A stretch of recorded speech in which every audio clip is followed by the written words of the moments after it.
The Father of the Revolution, Season 1, Episode 18. Hi, everyone, and welcome to Season 1, Episode 18 of the Sons of the American Revolution podcast, Revolutionary War Rarities. My name is Jim Griffith. And my name is Jim Maples. Jim, taxation without representation was a common phrase that we were all taught as the main reason for the American Revolution. Actually, the entire phrase is taxation without representation is tyranny. But do you know who is credited with the creation of that phrase? Well, Jim, you could be either talking about Patrick Henry or James Otis. Which one is it? Well, I'm talking about James Otis. Patrick Henry is another well-known troublemaker during the time leading up to the Revolutionary War, but few people know about James Otis. Patrick Henry wrote the saying in the Virginia Resolves in the response to the Stamp Act of 1765, but James Otis is generally given credit for coining that phrase. James Otis, like many of our founding fathers, considered himself as a loyal subject of the crown for many, many years. Ultimately, he played a major legal role in justifying many of the actions taken by colonists that led up to the American Revolution. So the writs of assistance were given to customs officers by England in order to begin enforcing the Navigation Acts. Smuggling had become rampant, and the writs would give a customs officer the ability to search any place, any time, without reason or justification. The customs officers were not even responsible for any damage that they may cause while searching for smuggled items. Although James Otis argued against the writs of assistance, with a 5-hour oration, he failed to win the case. However, according to John Adams, Otis was the flame of the fire, with a promptitude of classical allusions, a depth of research, a rapid summary of historical events and dates, a profusion of legal authorities. Adams was also quoted as saying that Otis, then and there, was the first scene of the first act of opposition to the arbitrary claims of Great Britain. Then and there, the child independence was born.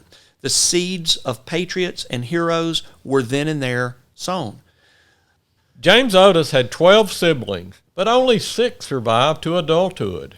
The Otis family became very active in the Revolution, having a total of 4, James Otis and 3 of his siblings, who were active participants. Probably the best known of James Otis' siblings was his sister, Mercy Otis Warren. She married James Warren, who ultimately became the president of the Massachusetts Provincial Congress. James Otis is generally identified as the individual who proposed the Stamp Act Congress, which was the first joint meeting of multiple colonies. The Stamp Act Congress ultimately led to the First Continental Congress, which led to the Second Continental Congress, which led to the Declaration of Independence. So in 1764, James Otis wrote in the pamphlet, "The Rights of British Colonies," asserted and proved that human rights are not derived from human institutions, but from nature and God. That assertion is later restated in the Declaration of Independence as inalienable rights. Now, toward the end of his life, James Otis suffered from mental illness. Documented by John Adams, Otis was raving mad, raving against his father, wife, brother, sister, and friend. By December 1771, Thomas Hutchinson wrote, Otis was carried off today in a postchaise, bound hand and foot. He had been as good as his word, set the province in a flame, and perished in the attempt. Sadly, on May the 23rd, 1783, James Otis was hit by a bolt of lightning and killed. He is buried in the Granary Burial Ground in Boston, alongside numerous other revolutionaries, including Paul Revere, Samuel Adams, John Hancock, as well as the 5 individuals killed during the Boston Massacre. So, one should ask, without James Otis, would the revolution have occurred? I think the answer is yes. But James Otis played a critical role in establishing the grievances against England and putting them in legal terms which justified those opinions, and many of his sayings lived on in posterity. James Otis saw the atrocities of the British House of Commons and the laws that they passed. He participated in attempts to get the British to understand why those laws were unacceptable. But ultimately, his loyalist feelings toward the crown became focused on the rights of all men. Otis asserted that blacks had inalienable rights, and he favored extending the freedoms of life, liberty, and property to them. The idea of racial equality also permeates his Rights of the British Colonies in 1764, in which he states, "The colonists are by the law of nature freeborn, as indeed all men are, white or black."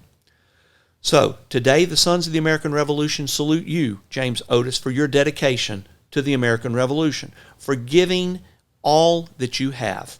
He was once quoted as saying, "The only principles of public conduct that are worthy of a gentleman or a man are to sacrifice estate, ease, health, and applause, and even life to the sacred cause of his country."